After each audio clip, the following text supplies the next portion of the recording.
Oh, hello there. I'm Bilchan. I'm Nimikung. I'm Banchan.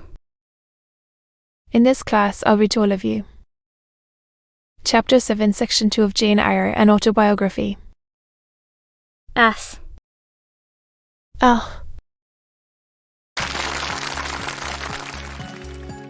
Jane Eyre, an Autobiography. Brontë.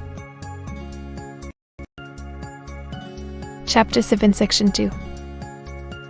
The girls have to clean together in the week. It is too much. I think I can explain that circumstance.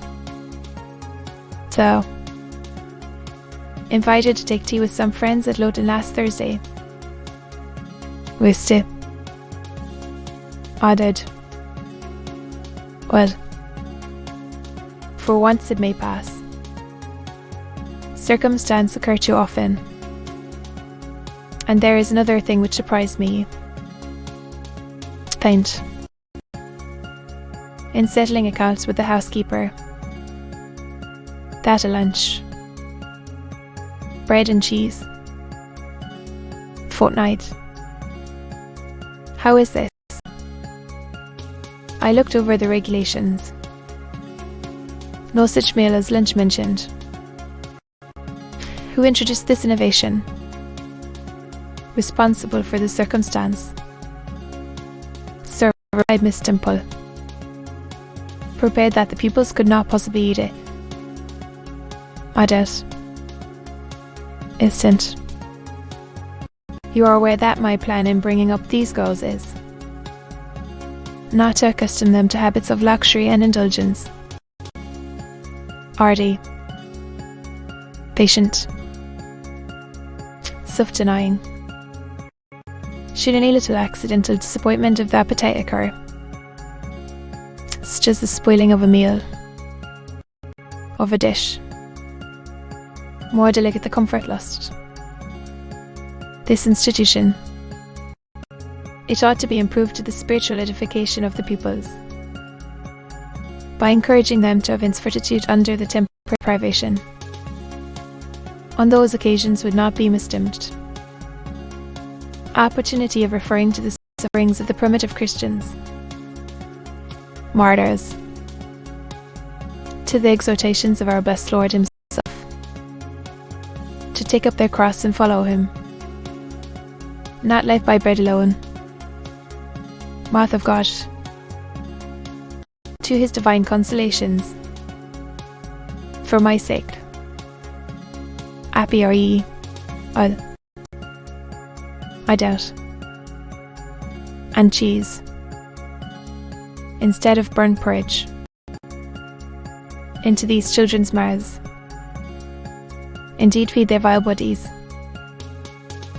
Still, Brocklehurst again was perhaps overcome by his feelings. Miss Temple had looked down when he first began to speak to her, but she now gazed straight before her, and her face, mobile, appeared to be assuming also the coldness and fixity of that material, especially her mouth, open-eyed, and her brow settled gradually into petrified severity. Maintain. Wiste.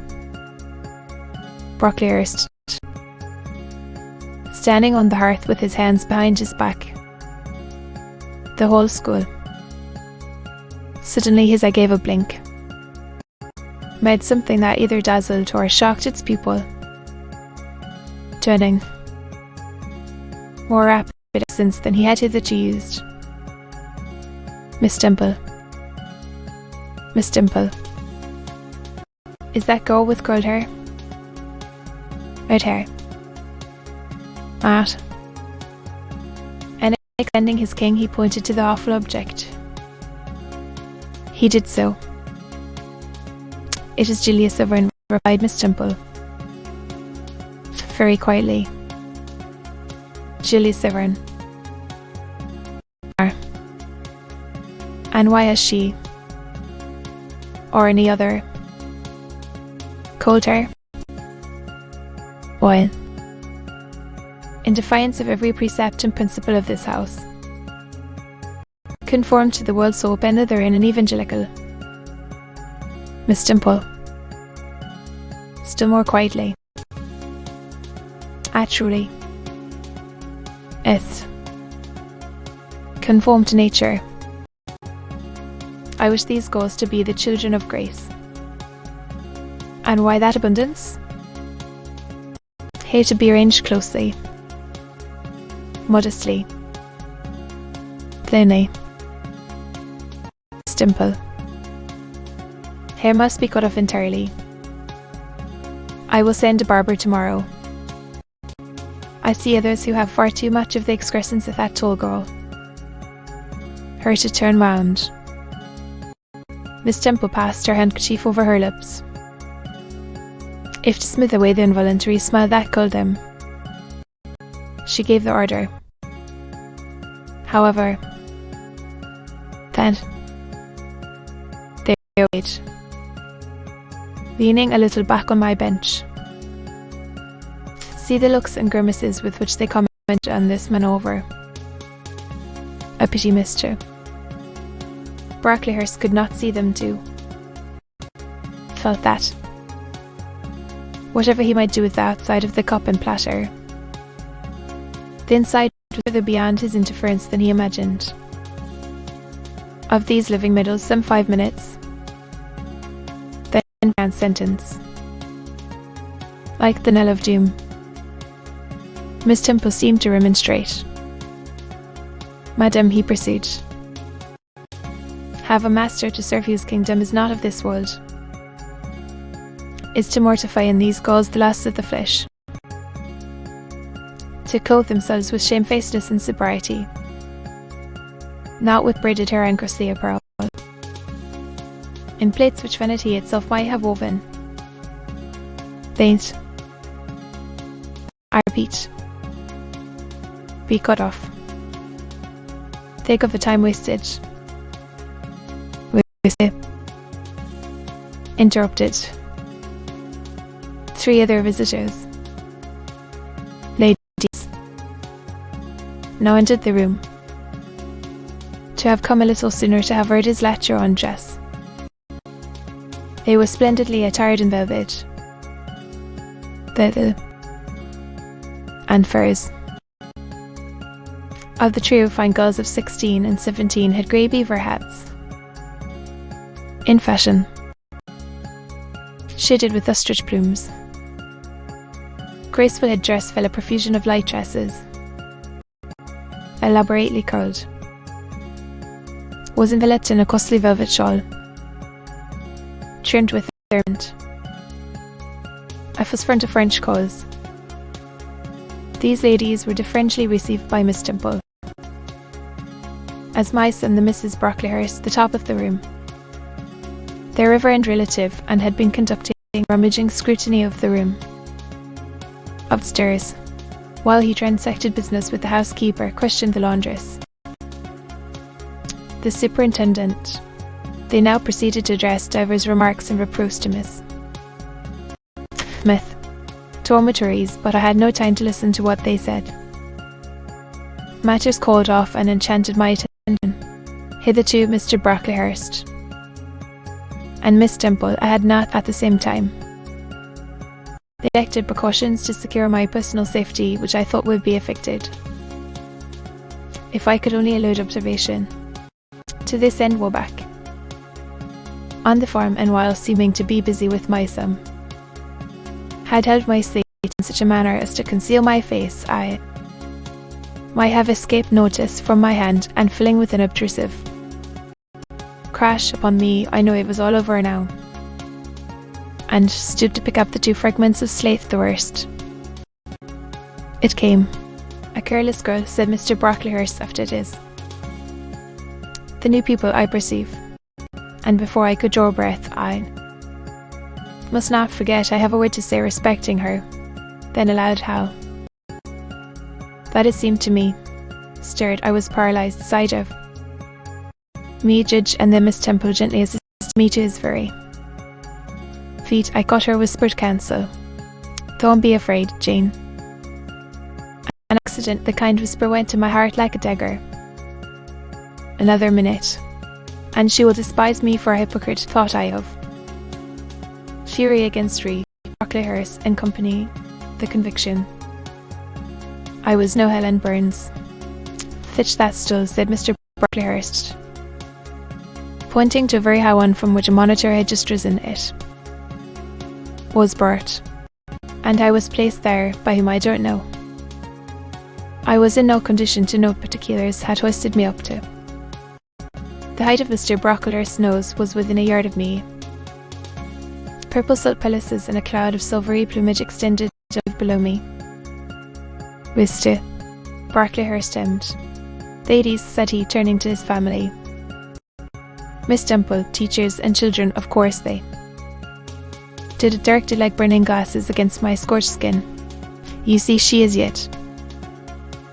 Aaron observes she possesses the ordinary form of childhood, shape that he has, giving to all of us as a marked character. Found a servant. A nation in her? Yet such I grieve to say. I possess in which I began to steady the palsy of my nerves to feel that the Rubicon was passed, and that the trial to be shirked must be firmly sustained. Clergyman with pathos this is. A sad, a melancholy occasion, it becomes my duty to warn you that this skull, one of God's own lambs, is a little cast away the true flock, but evidently an interloper and an alien. On your guard against her, you must shun her example. If necessary, avoid her company, exclude her from your sports, your converse. Teachers, you must watch her move this way. Will her words, scrutinize her actions, save her soul if indeed such salvation be possible, tongue-footers while I tell. It this skull, this child, a Christian land, now came. A pause of 10 minutes, during which I, by this time in perfect possession of my wits, Brocklehurst produced their pocket handkerchiefs and I then to their optics, swayed herself to and fro, and the two younger ones whispered.